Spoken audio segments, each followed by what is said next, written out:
welcome everyone to an exciting adventure on riding through the unknown on a special day. And today we have a really cool, different type of show for you all. And I think you all are going to be in for a super awesome treat because today I get to share one of my favorite topics and passions with a guest who's been on several times, but not in this manner. So today, it is my honor and blessing to introduce you all to the spooky paranormal extraordinaire, Olivia James.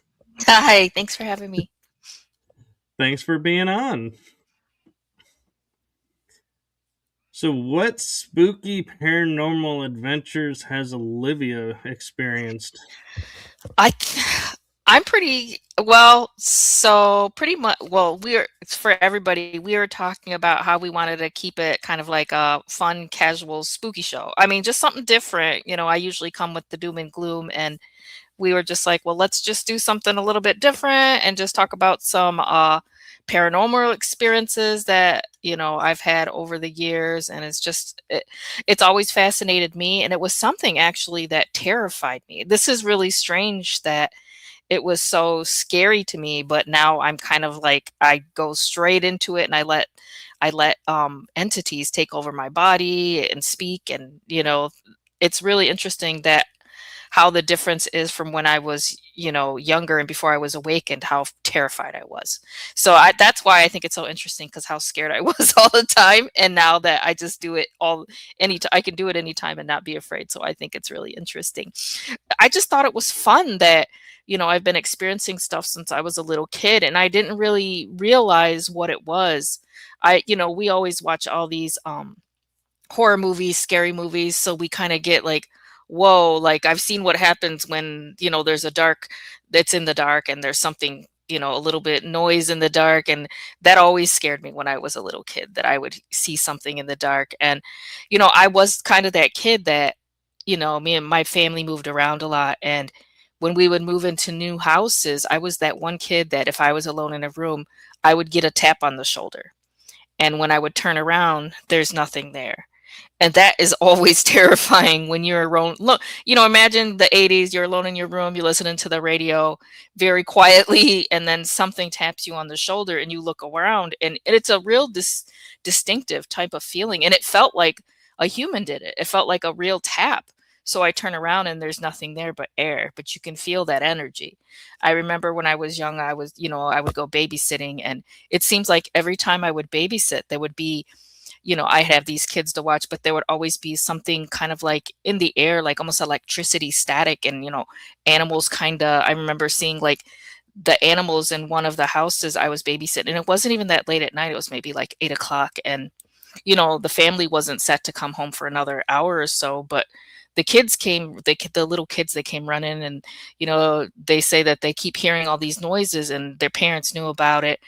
And right when the kids were like, "Do you want to come downstairs and see?" And I didn't, but we went when we were going towards. I'm looking at it in my mind. I can remembering I was like 14, and then we're going towards the downstairs, and I remember seeing their family dog. He was in the middle of the kitchen. There was no table in there, and he was doing these. He was staring straight at the basement door where the noises were coming from, the kid said. And the dog stopped, and he didn't move towards the door. And he started like, I'm saying, like, as fast as he can, just doing these circles, like as fast as he can. Like, and the little kids were like terrified, and I was scared. And so we all ran and hid in the bedroom. And, you know, and we were stuck I feel like we were trapped in there, because then it started to be like the Amityville horror, where you could hear just a ton of slamming doors everywhere. Slam, slam, slam. And, I'm just a kid, and they're kids, and none of us are going to go see what it was. We could hear the door slamming. The dog kept barking and barking as loud as he could. And, we waited it out until the family got home.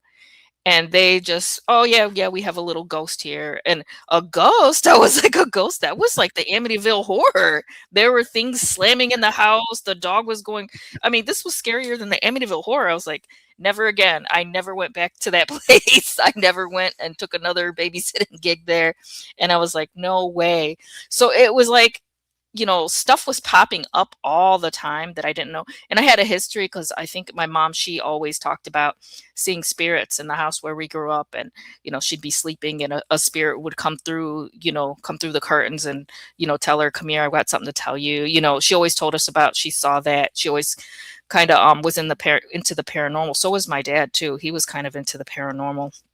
I remember when I was a really young kid, and he had just tons and tons of books and all these different kind of things he must have collected from the paranormal, stuff that you don't see anymore, like kind of some kind of like books from like the 1700s, 1800s. It was really interesting that he was kind of into that when he was younger. And there's a lot of so I was going to talk about some of the other things that I saw when I was younger, and a lot of it kind of revolved around seeing myself.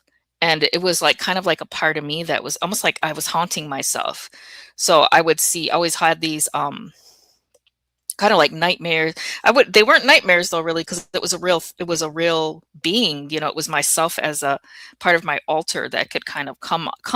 This is weird to say. I mean, we probably should hash this out. Like, how would my altar be able to get out and kind of walk around and kind of like haunt me like its own spirit? I don't think that's something we've talked about before in terms of how altars behave. Because I know the altar now is me, and it was an altar named either it was Ariel or one of the others that kind of is like a survival altar, but they're always the one that looked very scary, like a possessed little girl. And I just think it's interesting that it can behave like a spirit on the outside. It's not trapped within your body. So it was like I always had this shadow following me, this haunting following me, but it was like a piece of me. It was myself that was haunting me. And I always found it terrifying. And I could never get out of that pattern of being scared of this little girl, this possessed little girl. And it was something that was kind of a phobia for me. I used to have a phobia of like The Exorcist, and I didn't know why. Like, why was it so scary to me? And as I became awakened and things like that, I figured out that they kind of used that movie to in kind of like programming for me. Part of that was part of MK Ultra programming for me, because of my connection to like the occult programs and things like that. They wanted me to feel that and be able to embody that. And it was really crazy because in the movie it was so terrifying, the original movie. But I don't know if anybody's ever seen The Exorcist Part 2. And in the movie Part 2, this girl, when she grows up, she figures out that she had been targeted by this particular entity because she was a healer. She was a natural psychic healer. And so that's why she ended up being open to that, to the entity that came after her and wanted to possess her. And that always kind of blew my mind, because it came from the first movie where it was all just attacks, to the second where you found out that it was because some of the entities were looking for these kind of like open vessels or open portals in these children that were kind of like psychic and psychic healers and things like that. So that was kind of interesting, to see that all the time. Have you seen those both? I have, and it's interesting your point of view of it because I kind of had a different take of the movie, and so that's what's really cool about the paranormal movies is everybody sees it differently. And when you Hmm. go back and watch, like if I go and watch it today, I'll be like, oh my god, I do see what she's saying. How did I miss that? And that's the beauty of them. And Yeah. what's interesting too is like there's so much in those movies that it's like it's interesting, how each scene it's like, you know, oh, this is happening, and somebody will go, oh my god, that is like so like freaking me out, and somebody else could be sitting right next to him and be like, really? That's the scene that's gonna freak you out in this movie? Not this scene? And they're like, oh, that seems easy. What? And so I that's don't. the other part of watching those is, watching them with someone and watching what, affects each other differently. Yeah, and it's really weird for me that part 2 was almost like it was such a huge difference, and I'm like, well, and when I watched it, when I got brave enough to see, like, the whole movie and not be afraid of it anymore, it was like I was like, "What in the" so she was being attacked, because she was psychic, not because, I just thought that was interesting. It kind of like the first one didn't kind of delve into that, but the second one did. So that was always a thing that I thought was scary and I had a phobia of it for a long time. And now I still kind of am a little shaky in it just because of the MK Ultra part, but definitely not nowhere near as to where as I used to be. I do want to talk about this one interesting. So I had this. Before you do that, Yeah, Gina actually has a question for you. sure. She said you were protecting yourself. What were you protecting yourself from? Scary for sure. Well, I didn't at the time, I didn't know. I thought everything before I became awakened, which was about, I want to say around 6 or 7 years ago. Before that, everything to me was a paranormal attack or a paranormal, you know, it was always demons, ghosts, all of it to me was like that because that's kind of how when I was growing up, I pushed everything onto the paranormal. As a child, you're trying to figure out things about your world. And I would have, as a child, I would have never said, oh, that's, MK Ultra. Right. In my kid brain, everything was monsters. And I think a lot of people can identify with that. As kids, something that's so scary, people, attribute to monsters and things like that. Because I remember when I think I was about, I don't know, 13 or so. And, that's right when Nightmare on Elm Street came out, Freddy Krueger and all that. I stayed up late one night watching it. Not was not supposed to be, but I was downstairs in the living room by myself watching it, and Right. I was just a kid. I fell asleep watching it, and you know, I heard, in my, you're in that in between of waking and asleep. I kind of heard something coming from the kitchen, and I heard a noise. It almost sounded like the window. And in my kid brain, I'm like, I was 13. I'm like, no way. I'm too scared to even look. I'm not going to look. I'm just going to let it. I'm just going to let it happen because it's probably a monster. In my brain, I'm like, this is a monster. So I started hearing this, whatever it was, walking around the house, like where I was on the lower level in the living room and the kitchen area. There was something walking around. I could hear it walk in the kitchen, walk around the bathroom, and then I felt it walk all the way towards me, you know, and I felt it sit down and lean towards me. And it was literally 2 inches from my face, breathing. I could feel its breath, everything. And I was awake at that point, and I was so terrified. I was like almost paralyzed. I couldn't move. But at the same time, I had some type of like survival instinct to play possum. You know what I mean? To not move at all. Something in me was just like, don't move. Don't do anything. I don't know Right. how I could even think like that. That kind of surprised me too. Like, how could I even think like that? Looking back on it, like I should have been just like hysterical, as a little kid, but I was like, no, don't move, don't move, don't move. Because in my mind, all I thought it was a demon or a ghost or a monster, some kind of monster. In my kid brain, I was like, this is something I don't even want to look at it, because I could feel it breathing on me. So the thing Yeah. kind of walks back to the kitchen. I feel it walk back. It sat right in my face for a really long time, probably like 3 minutes, and then it walked back to the kitchen. So I thought it had left. I'm just a kid. I'm like, oh, it left. It's gone. So I get up and I try to walk upstairs so I can go back up to my bedroom. Like, I've had enough of this. And I look over by the refrigerator, and the moonlight was coming through, and it was a man in a military outfit. It wasn't a monster. It was a person. And he was dressed in military fatigues. Is that weird or what? And I just started screaming at the top of my lungs, screaming for my parents, like, help, help, help. And they came down, and, everybody was all frantic.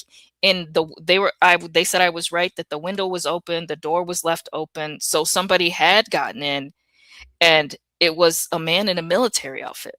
So that was kind of a strange incident that I tied to like the paranormal at the time, because I was so afraid of what was going on.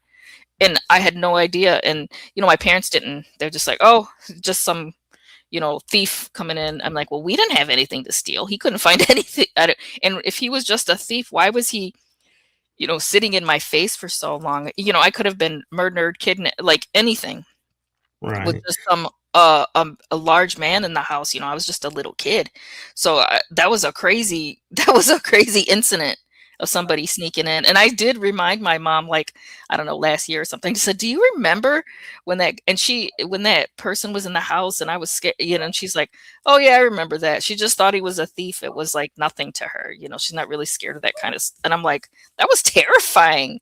Can you imagine sleeping as a little kid and there's somebody standing over you when you're trying to sleep? That's like a real nightmare right there. That's a real nightmare. It is. And one thing that I kind of find interesting is, how our minds portray or think about things. And when you were saying, like, you were standing or sitting there still, not moving, and you're like, fear paralyzed. My thought when I heard that was, "Ooh, look at you standing in your power, not letting them Yeah. push you around." And it's interesting how you have the same scenario but two different views, and they're both end up being the same thing. Yeah, and I thought when I look back at it now, I was like, that was kind of a sign that I wasn't necessarily a normal kid, that I wasn't of something in me was more adult thinking, like saying, "Okay, just lay here, play possum." I literally remember like, "Oh, don't move, don't move. It's right here. It's right here. It's right in your face. Don't move." It's like, I don't think a normal kid usually thinks like that. Maybe they do. I don't know. To me, it was a sign for myself that, okay, something was a little bit different about me because I should have been, screaming and hollering and everything. And I just was trying to be strategic about it. Wait till the monster leaves and then run upstairs, that kind of Right. thing. Yeah. And I think all of us as kids have had those days, you watch a scary movie and you're like, holy smokes, I'm not turning this light out in the bedroom. I can't do it today, things like that. And you're arguing with your parents. I don't want the light off. So I Yeah. think we have all had those days, but sometimes there's more to it than you even remember. Like now you can think back in your childhood. Maybe that thing in the dark corner, maybe that was something and I just was too scared to even think about it. Maybe I just shut my mind to it. Because that can work. If you want to shut your mind to something, it can, because if you train yourself. Like for me, for my psychic ability, I train myself just for me, because I'm not really good with seeing the physical part of entities. So I kind of train myself not to have that. So I block it. Like I don't want to see what they look like physically. I don't mind the hearing and the energy and things like that, but when they come in your if it were to come to my face, like I'm not really a fan of the way they look. So that's something that I try to block for myself if I'm going to be brave. I'm just like, nah, I'd Yeah. rather not have that. So it's something that I block. I did want to talk something about, this is really interesting. I came upon for a whole year, I was kind of haunted by a ghost mouse, which is really, it's a really weird thing to think about. And I remember my children were very young and I was pretty young myself in my 20s. And I moved into this new place with them, and just for like an entire year, every night at the same time, I would wake up, almost like a night terror saying, "Ah, there's a mouse." And I literally would feel a mouse like on my chest crawling, and it was a couple of times it went inside my mouth, like I swallowed it. It went inside my mouth, like in me. I swallowed it. And it went on for a whole year. And even the person that I was dating was so fed up with me with the night terrors about the mice. And I was starting to be like that silly person that I had, like, have you ever seen those electronic mouse zappers? I Oh had one in yeah. every room because of the ghost mouse. Like I thought, I was terrified of it. And I have a fear, like a really extreme severe phobia of mice, which is really ironic. and because I didn't know how much it pertained to MK Ultra and how much of the programming and everything had been instilled in me then, you know, so I kept thinking about, all the time these ghost mouse would go like crawl on my chest, be flipping around on my chest, and then one time I swallowed it once. And so I was obsessed at the time. Like I was reading tons of paranormal, all these old paranormal books from like the 1800s, trying to find out if there was any legends about ghost mouse anywhere. And there people over the years, in history and in myths had seen these ghost mice and had experiences with them. And I thought that was really, really crazy to see, because now, when I was first discovering MK Ultra, and to have it be an altar for me, it kind of had, at the beginning, had like that scary connotation, but now that I know, it's more of like there's survival altars, they'll keep me alive. So I'm not so afraid of him anymore. But at the time, this ghost mouse was just terrifying to me. I was reading books. I had, like I said, I had all the ghost zappers. I had the mouse zappers around. I had all types of mouse traps, everything. And let me tell you, I never caught anything. I never caught a mouse because I don't think there was like a physical mouse. It was this ghost mouse haunting me. And it just was terrifying. But the zapping of it, of the mouse zapper, kind of helped me sleep too, because it reminds me of like almost like a hypnosis tone. So now I wonder if having all these mouse zappers everywhere zapping at the same time was kind of putting me into like an induction, like a trance induction, in when I go to sleep. So I didn't even know that might have been putting myself into like a really deep trance with the zapping noise, because it does sound like a noise that they use in hypnosis, like it's that constant zap zap. And that reminds me of we were talking earlier about The Exorcist 2. In that movie, they had Reagan, the girl, her, and she was with another person. They were using strobe lights for hypnosis to try to get and see what she knew. And they were pumping that hypnosis strobe, and it had like this really hypnotic tone with it too. So that's another interesting thing that they put in there. They tied it into like almost like a trance, the trance, to see if she could see anything. And she always saw stuff because she was psychic herself. So that was really cool, I thought. So this ghost mouse, it just somehow just went away after about a year. It went away. And during that time, I had a lot of different paranormal experiences. My kids were having paranormal experiences. They were always, hearing things or seeing things. And they weren't so much as scared as I was, which was really weird. And I never let them watch anything scary. So they didn't have that same fear. They didn't know a ton about like horror movies or anything. So for them, it was just like a really little kid fear. Like, oh, we heard a noise. We thought we heard a noise, and there would be things like you would be sleeping in the room, and in the middle of the night, like a bunch of books would be thrown at your door, or, you would hear like, just doors opening and closing, windows, kind of like jingle, kind of like shaking, you know. I I had one time where, and I'd have those classic hauntings where I would be sleeping and all of a sudden the TV would turn on static, like at a level like a million, as loud as it could be at like 3 o'clock in the morning. And I'm like, oh no, not the witching hour, anything but that. Why couldn't it be, 11:35 or something? No, it's always was at like after 3 o'clock. And I'm like, I was like, I'm not getting up. And I was terrified to get up. It took me about 20 minutes to get up and turn the TV off because I was so scared. I was like, dang it, I don't want to do this. I would have stuff like that when I would have, like, if I was having a really bad nightmare, like night terror or something. I remember I was afraid to even turn on the lights anymore, because I would go, if I had a really bad night terror, all that energy was so pent up inside me. It was all this psychic, kind of like pent up energy. And I turn on the light switch and it would just explode all over my head. And it would be so scary. And I would just run back to my room. So didn't even want to get up and turn on the lights, because I didn't know how much psychic energy was kind of like trapped inside me. And what's really interesting is psychic energy kind of increases when someone is pregnant. And Oh yeah. I don't know why. Like, I remember when I was pregnant with my last child, that all the um psychic energy increased and paranormal increased around me. Like I was seeing and hearing things every day, you know, things would be moved around the house every day, things would be thrown around every day, you know, large pieces of furniture were moving like in a basement. I mean, things that couldn't move on their own, like a weight set, the whole thing was moving. You could even see the tracks where it had moved. Like nobody was down there. It moved on its own, you know. I don't know how that could even move. Like it was so heavy. You can't I have no idea. I mean, maybe somebody could say there was an earthquake or something. I don't know.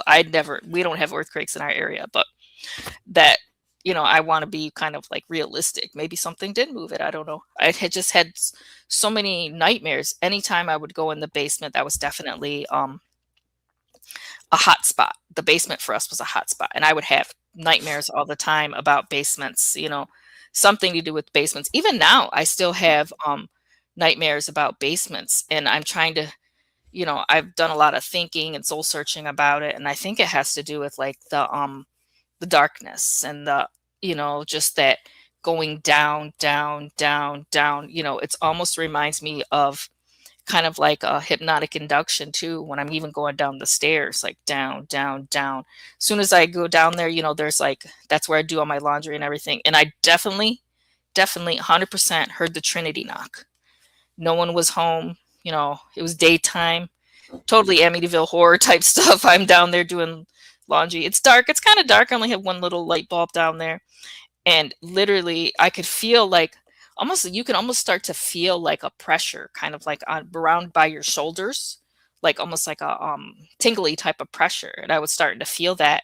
And right by my, it didn't even feel like it came from a wall. Almost it was almost like an invisible wall next to me, and they knocked 3 times. And you know, I froze. I dropped everything. Like I didn't even finish. I dropped it immediately and just ran.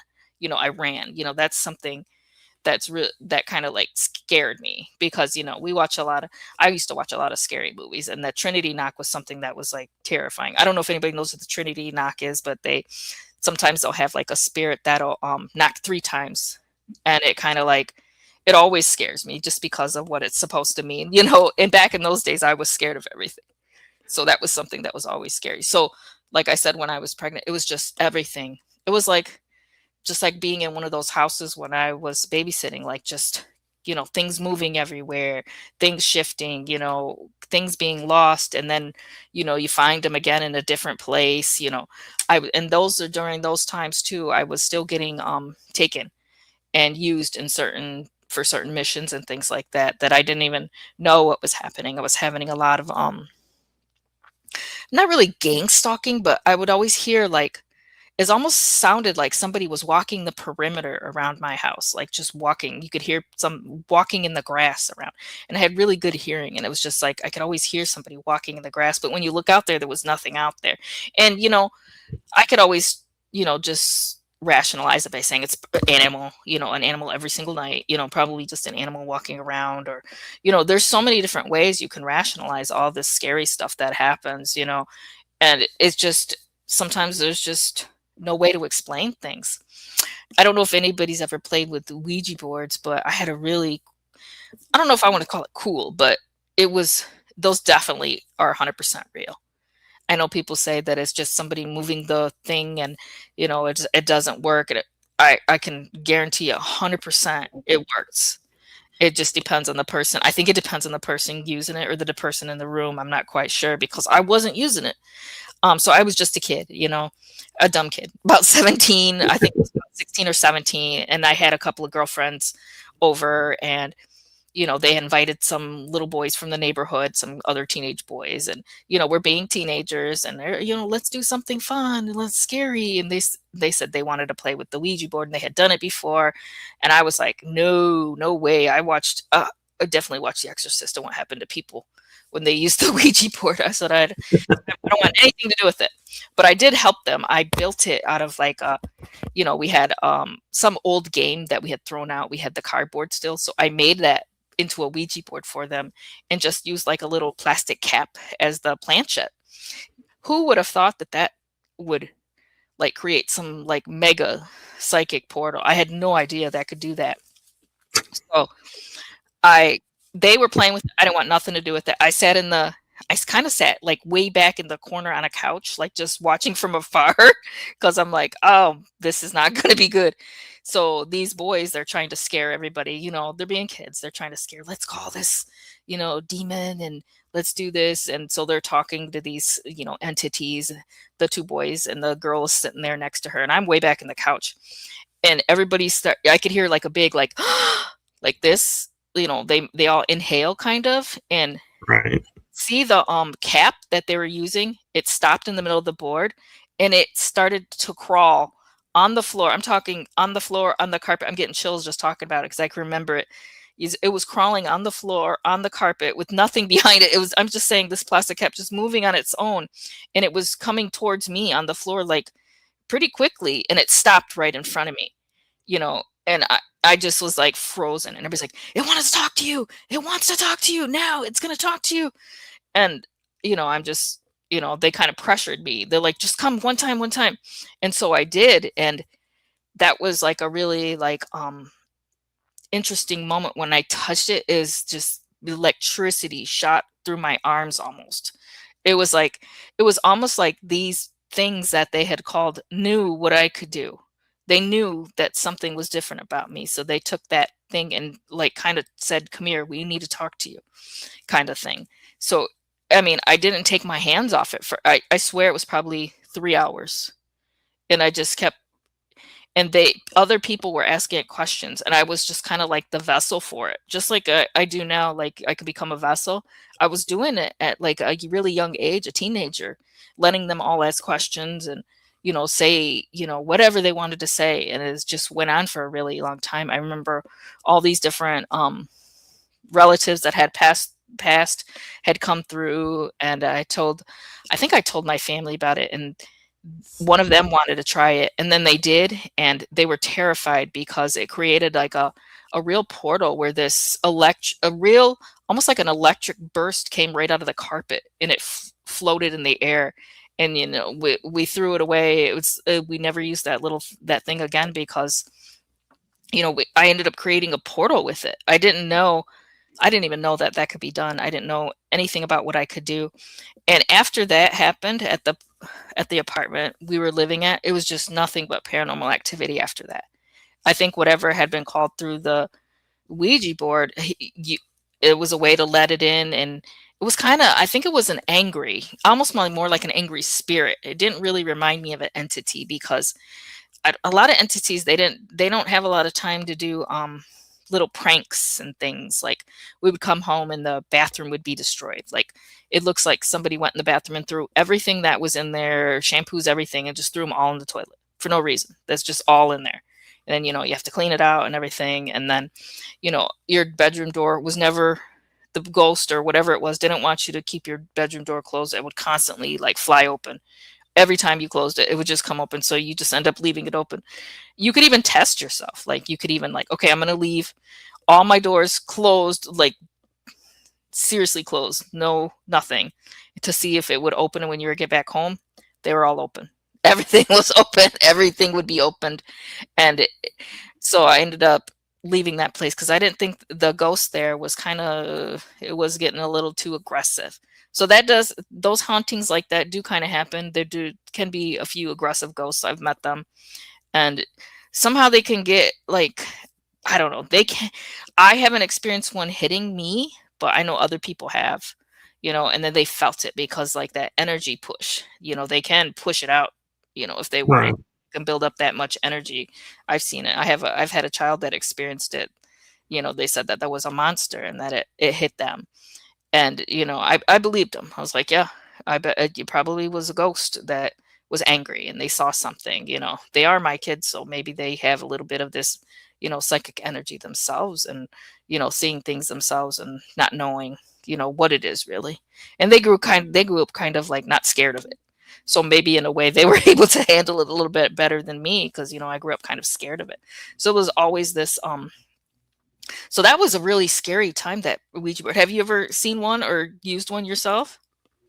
I've seen them, and I've been around them when people were using them, but I never personally like engaged it like, oh yeah, let's do this or that and talk with it. But I still feel like though, because I was in the vicinity of it, yeah, my energy got put into it, and so Yeah. I'm like, yeah, thanks guys. I really wasn't wanting to be attached to this thing, but now I am. Thanks. You know, But that's a good point because we didn't like when we're younger, we didn't know that just being in the room does something. You know, I didn't even touch it, and it came to me and like kind of like pressured me into speaking with it. I didn't even touch the Ouija board. I was just in the room. That's yeah, it. That's a horror movie right there. Like you're just in the room and the ghosts come and they want to speak to you.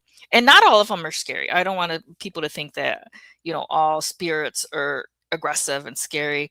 I don't usually have that experience where I'm afraid of them anymore. I don't even if they look scary and something happened to them, or it's not the same as when I was younger. When I was younger, I just felt like everything was scary no matter what. Even entities, I'm not really scared of them. They could talk to me, say their names and stuff. I'm not scared of them at all. It doesn't terrify me. I don't think people need to even be afraid of it, in my opinion, because, I've let them inside my body to talk and I nothing happened. I'm not afraid of it, nothing really even happened. And obviously I'm not telling people to try that, but I'm just saying, the fears we have, there may be a lot of factors involved into figuring out what we're afraid of. very true. And I have an interesting question, and I'm trying not to steer it in a direction and staying in the paranormal, Go ahead. but I'm kind of, you having these experiences, I had these experiences. I'm kind of wondering if the paranormal was like our mind's way of coping and preparing us for what we were going to discover about ourselves. And so that's why our experiences are somewhat different and, has a different kind of result in our later lives. I Does think that it could kind of be a make lot. sense? Yeah, I think something like that had to do because of my altar. When I created one of my altars, the survival altar, it came from a child fear of like horror movies almost. I created it in my own body, what could I make that would scare somebody else to leave me alone? And it was this little possessed girl, this image of this little possessed girl that I created to scare other people away from me. You know what I mean? She's that terrifying. She's that strong. She's that, she has that enormous, psychic energy of like that she can put fear in other people. A little tiny girl, So I think it has that. I think you might be onto something that, part of it is, and especially if you're, because I don't, not all, people that were in the program say they've experienced psychic or like paranormal. Not everybody, goes down that road. They might have a different experience, but I think some of us kind of get kind of like pulled into that based on, what they wanted you for, what they used you for, what happened in your particular experience of MK Ultra. Like that happened to me as a child, so it continued as into adulthood. Not everybody had that, mashup or whatever you want to call it, you know. Right. And the other thing that I found interesting is, so you talk about the ghost mouse Hmm. and your alter name that you use a lot is the gray mouse. Yeah. And I find it interesting that I had an experience where I was on a camping trip for one of my birthdays in high school, and I'm on the side of a mountain by myself. Well, I call it a mountain, it's more like a hill, being where I live. And all of a suddenly I see these little wolves, and I see like a mom wolf, and I'm like, oh, this is really cool. And I have an affinity to the wolf. And I walk up, and as I'm approaching, I see the mom noticing me, and she's kind of giving me the look like, it's okay, you can approach. And I'm walking, and all of a sudden, this black alpha appears and charges me. and I see him jump, and it's like I see him jump at me, but the thing is, I never saw him go through me. It's like he stopped somewhere inside of me, and like we meshed, and it's like I was like, okay, I think I just become one with my what I called totem animal growing up, being paranormal. And one of my alters is a werewolf. And so I kind of wonder, in looking now through today's eyes, going, is this a way our alter introduced themselves to us, was through this paranormal experience because the mind would understand it? I got in my personal belief, I feel like we had more to do with how the altars, formed and were created more than programmers did. That's my personal belief because I've seen what they can do and they're dedicated to me. They're not dedicated to handlers, in my opinion. My Right. altars are for me. So I think we, in our minds and our bodies and everything, had more of a hand in creating these beings than they did. Because, we give these handlers too much credit, and saying that, they created altars or the altars they created are going to kill us and things like that. I haven't experienced that. So I just feel like we have more control over them than they do and always have probably because they are us. They're something that's we have created for us to survive. Yeah. And I just thought and it was it's through myth interesting. too.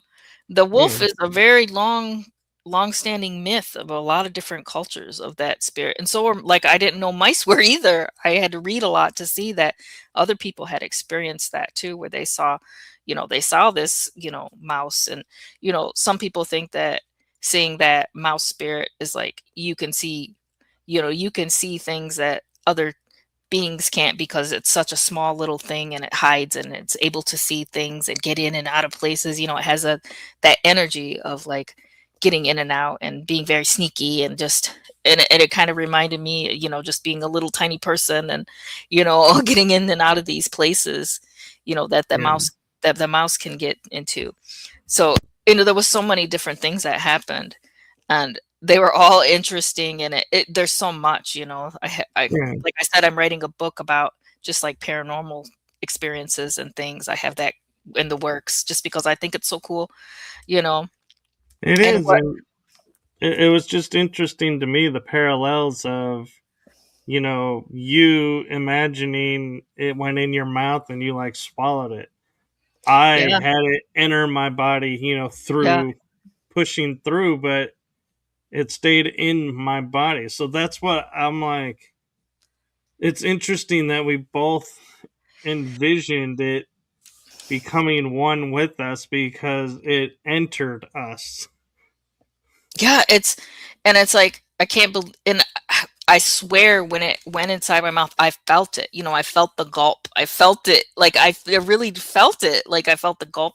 I always felt it on my chest. Like I would clutch at my chest when I was having a night terror about the mice. Like I would clutch my chest because I thought I could grab it in because it was literally, going back and forth, like almost like swirling and going crazy on my chest. And I try to grab it, and I remember I had some psychic told me once that, oh, it could have been your spirit trying to get back in your body. And I'm like, well, it could have been anything at that point because I didn't even know then that I could do astral travel or bilocate or anything. I didn't know I could do it then. I don't know Right. what I was doing then. I did want to talk about this is really interesting that, and some of these, if anybody's ever looked at like some of these old like witchcraft or they have like the keys of Solomon kind of things, they have these drawings sometimes of like some of these entities and some of them look like they're part animals. Like they'll have like three different, faces or animals. And I know before I was awakened, something had switched in me where it was on like, I went from like 0 to 10 in terms of like psychic abilities overnight for, I don't know why. And I remember during that time, a lot of these entities would come in the form of animals. And throughout myth, that in myth in different cultures, that they say the same thing that there's a lot of different entities, or what they might have called demonic. I don't really call them demons or anything like that, because I don't feel like that word really makes sense for what I've experienced with them. So they would come into, I know one of them came as, this was a wolf one time, and I thought that was really strange. And then one came as a spider, a giant spider in the corner of my bedroom. And I remember one was trying to come in. I had slept, I slept on the second story. So I had my window open. It was in the summer. And I was sleeping, and there was a bat trying to get in. And it was like trying to get in with its teeth, like in the window. And I couldn't tell if it was a nightmare or if it was real. But then the thing spoke to me in my head. And then I knew it was something trying to get in, like not just get in a window, but get in, get in, enter, enter your space or whatever. And, I was Right. terrified. That was before I knew what I could do. And I was terrified of anytime it came as an animal. And I was like, why is it doing, why is it coming as an animal? So I figured out that they pick different forms that they think that you might be okay with or be comfortable with, or less threatening, whatever they can, whatever different ways they do it. And there was a time when I was laying on, I was just in my room, I was sleeping, and I was almost like, if you know that, sleeping but not sleeping, almost like in the middle. The And I Twilight. yeah, and I hear this really loud roar, like almost like it sounded so loud in my ears. It was like a helicopter was in my room, and I could hear it in my ears, and it was so loud. And when I opened my eyes, I looked up, and I swear to God, there was a giant black bird, like as big as my ceiling, flapping its wings over top of me, flapping and flapping and flapping, a giant one. And I just went, I couldn't move or anything, and it went inside me. Just like you said, that thing went inside you. That thing went inside me that day. And I don't remember a lot after that. Like, I don't know if I had allowed it in and it just kind of walked around for a while and trying to check out Earth, and I don't remember when it left, or what happened. Really, I kind of went, it's like a little bit, I don't know if I blocked it out, or I can't even remember, kind of thing. But it's interesting that we're letting things inside our bodies in a way, but then these things, to have that same ability, it's really hard because it's right on the edge of, like, are we asking for it or not, or if it's just pushing it onto us. So that was a really interesting time when I had that entrance by that giant, I don't know if it was a raven, it was just a giant black bird. And I think it was kind of like a being that took that form, that wanted to enter, and took that form Yeah. to enter. And they use that kind of connection to try to use that, to try to enter me. And just, they wanted to just kind of come and walk around and check things out, which I would allow it at certain times, but I'd like to be asked. Like, I don't remember allowing it, but I probably did in some way, because at that time I was so, kind of working on learning all about my psychic ability. And I was constantly putting myself in trances, just constantly by myself, just doing it. I was kind of like a self practice type person. So I was doing a lot by myself. So in a way, that was kind of like giving that kind of entrance, point for Yeah. them. And they were coming a lot in dreams. I was getting a lot of, like, in dreams. And and there was one that was kind of like taking the vampire approach, which I thought was really interesting. It would come into your dream, and it would take, every night it would take the dream, it would take the form of a different, like, kind of like male movie star, and it was trying to, like, tempt me that way. Like, it would come in a dream, and, like, it would try to create this, like, romantic scenario. And I knew it wasn't, I knew it was like a trick, because at the end, like, there was one day when it had created this romantic scenario where it was doing, like, almost like a fancy, like, dance, like on a dance floor, and there was, like, it made me smell flowers in the air, like roses and stuff. And then at the end of the dance, the music stopped, and it said, "Now let me in." So I was like, "Oh, this is nice try. Now let me in." Like, so if you ever hear those three words, that's, they're trying to ask for your permission to enter. And Right. I was just like, "No, thank you. No, thank you." But At least you asked. At least you asked Yeah, politely. So that's interesting how how many different forms they take. And I know we see this stuff on TV and we laugh at it, but it is real. They do that. It is real. And it is. I wasn't afraid. It was just like they're taking the form of like, I don't know, whatever movie star, handsome male movie star. Like I'm not afraid of like whoever, Brad Pitt or whatever. I'm not afraid of that. So stuff like that. And I'm like, oh, this is silly. Like I was so embarrassed for them. I'm like, why would you take like, nice try, like saying, let me in, after this huge romantic thing. And I'm like, oh goodness. So that stuff does happen. That kind of reminds me of a vampire approach. So I kind of call it the vampire approach when they come to your Right. dreams. It's an No. attractive Yeah. person and they create all these little scenarios in your mind, and at the end of it, they'll now let me into your life, so that's kind of something to watch for, because to me that's a little bit coercive, and I'm not really into that. It is, and talking about like paranormal like experiences in movies and stuff, it's kind of funny, Hmm. when you mentioned like the spider. It's like it flashed to me every time I watched the movie Cole. I think it's Cole the Conqueror or just Hmm. Cole. When he's in that cave and that giant white spider, I only know it's a white spider because I see it and at that point like start to appear, and it's like I had to close my eyes or look away. It's like I cannot stand looking at that spider.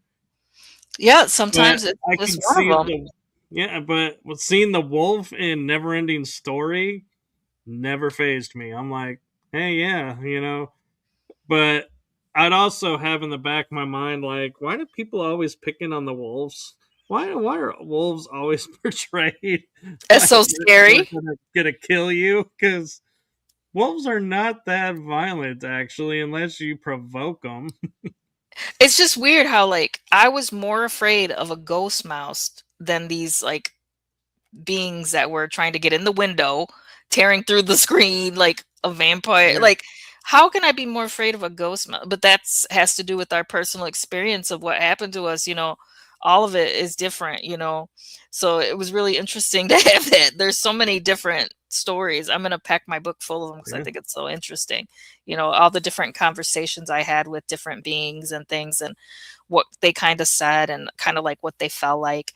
And they felt like very heavy. Like it makes your arms feel very heavy when they kind of try to enter your body and walk around. You walk different. You really do. If you've allowed something to use your body for a short time, you walk different. I remember one time it happened to me at work. And because of me, because I was in the early phases of trying to figure out what my abilities were, I was constantly in that psychic mind frame. I was always having myself on the verge of a trance, almost like light trance all the time.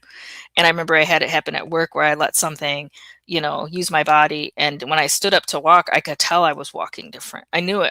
I couldn't even walk correctly because it was like the feet were doing, somebody else was walking. So it was hard to figure out how to walk.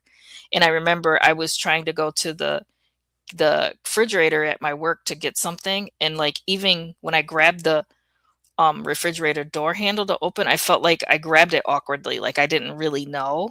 And I kind of I couldn't remember what I brought to work to drink. And I was looking through all the different sodas. I'm like, is that mine? Is that my, the thing that I let use me? It was like he didn't know, or it didn't know what drink was mine. It was really interesting. oh, yeah. I mean, there are several times like, and maybe this is part of it when you're like, I'm hungry, so you go and you open the refrigerator door, and you're like, why am I opening the refrigerator door? Like you even slipped time for like a few seconds. That's how I felt too. Like I slipped time. It was really strange. I've never equated it to like something being in me using my body. It's like I just figured, man, I must be getting up there in age now where I can't remember it Yeah, I goes can from usually one room to tell. another. Why did I go in here? It always looks like somebody's like it always feels like somebody is looking through my eyes. Like I can feel like almost like somebody like sitting right behind my eyeballs, like just sitting there, like another being just sitting there behind my eyes, kind of like looking around. I Yeah. thought that was weird. That's imagine opening somebody up and there's like a set of eyeballs in back of their eyeballs. That would be trippy. Yeah. So, with a little bit of time we have left, I'm Yeah. kind of curious, being paranormal related. Is there any locations that you've heard of and you're like, oh, I definitely want to go there, or no way do I want to step foot in there with what I know and what I'm capable of? I would love to. I would just be so interested to see. I think it would probably, I see there's a lot of paranormal investigators that go into these hauntings and, they hear a noise and they're terrified. I mean, you have no idea. I let demons talk through me. Like if you want to see something interesting, that's very interesting, One noise is nothing. I thought that too when I was young. I thought one noise in the room, I'm gonna run away and be terrified. But now it's just like, I would love to see like their reaction if they heard it firsthand of me doing that. Letting something speak and it start to argue with you or something. I had one that because I did have an entity that somebody was talking to when it was inside me, and it started to kind of like hit on her and like try to like I thought I was like, oh, because in the inside I was in a trance. I'm like, this is so embarrassing because I didn't stop the thing from like trying to hit on her, and it was like trying to talk really sweet to her. I'm like, oh my gosh, I am so embarrassed. Like I could hear myself saying that in the inside, like, oh, I'm embarrassed about this, but I couldn't stop it. No, I think it'd be fun to I take think you I on always an find it fun. investigation. Yeah, just let me go into like a little short trance and see what happens. I'm laughing because I'm picturing you like going into trance and an altar coming up, and it's like me being me. It's like my altar comes up, and it's like our altars start duking it out or something. Yeah, And everyone's they like, start arguing. "What just happened?" And it only, it's not really when I do it, it's not really like in the movies. I haven't, kind of gone in the air or elevated or what do you call that? I Oh, the haven't gone in the levitating. yeah, I haven't levitated or anything like that. There's been a couple times, obviously I say crazy shit, but oh, I'm sorry. Say crazy stuff, but there's been one time where I did like this. I did do like the classic like laugh, and it went on for a really long time. It was like 2 minutes. It was like the thing whatever was talking through me. I think it was something called Agramont. And it was just did that really like belly laugh for straight 2 minutes. It didn't stop. And I was like, "Oh, I could feel myself in the inside like saying, this is embarrassing too because this is like a classic thing that you see in the movies when they do the laugh, that really evil laugh. I'm like, oh no. Yeah. We have an interesting question come in, and I think it's going to be interesting your answer because of what you can do. Tamoya is asking, "Hey, is it possible to be in sense of yourself when a person is possessed state?" Yeah, I always am because I allow it and it's not forced on me. That's another thing too. I allow it. I say, yes, you can use my body to speak or do whatever, I allow it. It's a different scenario because I'm basically consenting to the experience and I let them speak through me. And then I push because I'm connected to whatever the highest possible aspect of myself is to do this. And it feels so strong. I feel so strong. That's why I'm not afraid of it. And when I'm letting them I can feel myself like getting either embarrassed or like, oh man, I wish they didn't say that or do that. So I can definitely feel I'm still aware. And sometimes it's kind of embarrassing. Or I can pop through and say, hey, I think we need to cut this guy off. He's being a little too extra or whatever the entity is doing. And I can say, or I can ask for more, let's delve more. I can speak even through that. And sometimes the voices sound really different. Sometimes they sound similar. It's all different experiences.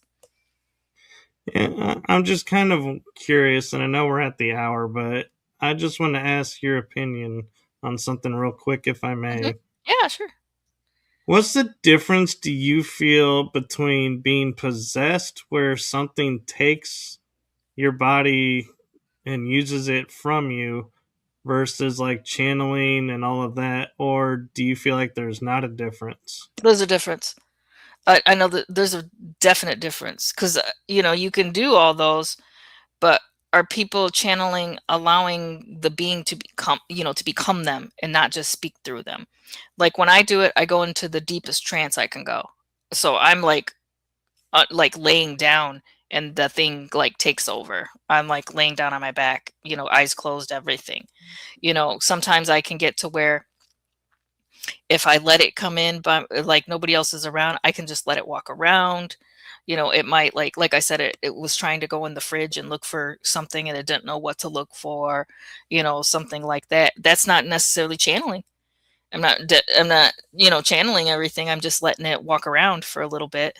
And sometimes that's all they want to do is just come and walk around for a little bit. And, I've never had it, you know, hurt me, or I've never hurt anybody during that. They just wanted to see what kind of soda was in the fridge, that kind of thing. It wasn't that big of a deal. I know it sounds crazy that they were looking at the different sodas, but, that was something that happened. I think I think a lot of our myths and, have shaped a lot of our belief systems in a way about certain experiences. And I really had to experience it for myself, to not be afraid of it, and to kind of feel like it was like a valid thing in the world. Like it's something in the world that's probably been around for since the beginning. And maybe Yeah, because it's unseen, is kind of the unknown, and it causes that fear in us. And it did to me too. you must not have any allergies, because if I did, I would be petrified of letting something use me, because it could go in right into what I'm allergic to, and it's like, uh oh. I know. Yeah, I would have been felt weird if it chose something that to drink that I didn't usually drink. Then I'd be like, why am I drinking this? Like something that I would never drink, like a diet soda or like a tea or something. I'm like, what the heck? Yeah, be like, I'm allergic to ice cream. Hey, let's go get a tub of ice cream and let's just pack that thing in. And they do like to eat when they Well, enter the body. They come to the earth state. They like to eat. That's like one of the main things they want to do, which I think is weird. They want to experience like food and drinking, and they don't always do it in healthy a way. civilized manner. They kind of like attack the food. Like if you've ever seen some like "Arr, arr, arr," like go crazy on food. It's like Oh, I could totally see you on one of those candid restaurant. yeah, like No. doing like they might do like a mukbang or something. It's really interesting that they want to enjoy food. That's one of the things, because we think they come straight in looking for havoc and destroy, destroy, and they're like food. That's one of the first things they think of, food. It's funny you say that, because there's an anime out. Dragon Ball Super was the Mhm. one that I'm referencing, where they had the god of destruction coming to destroy the earth.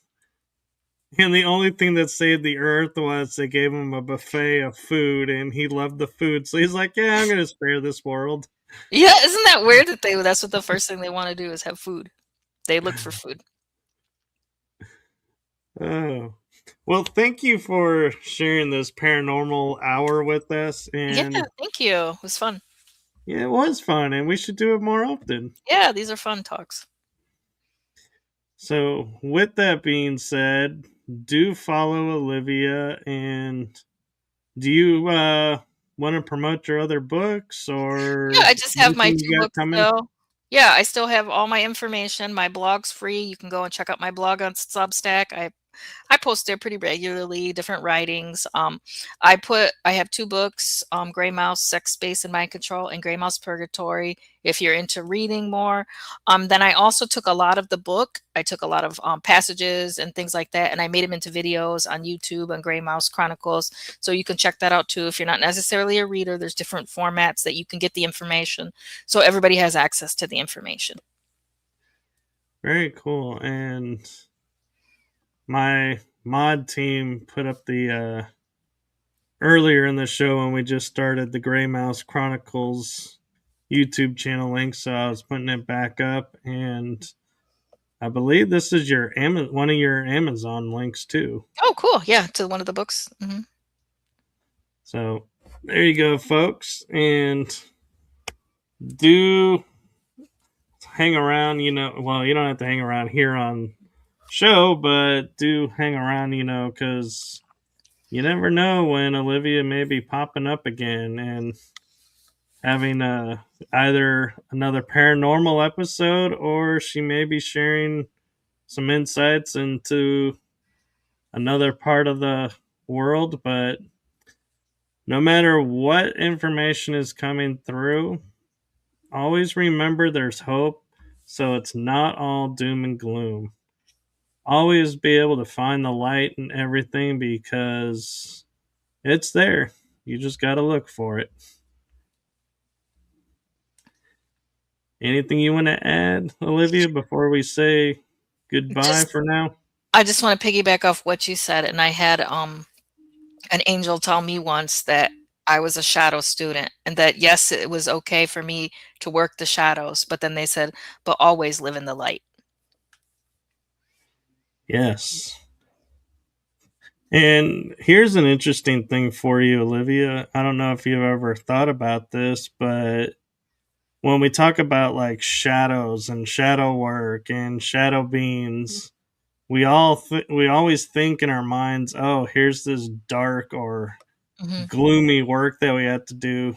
But I was looking one day with this year and had this epiphany of, we don't see the shadow unless there's light because it's in the dark. So therefore, the shadow has to have light in it.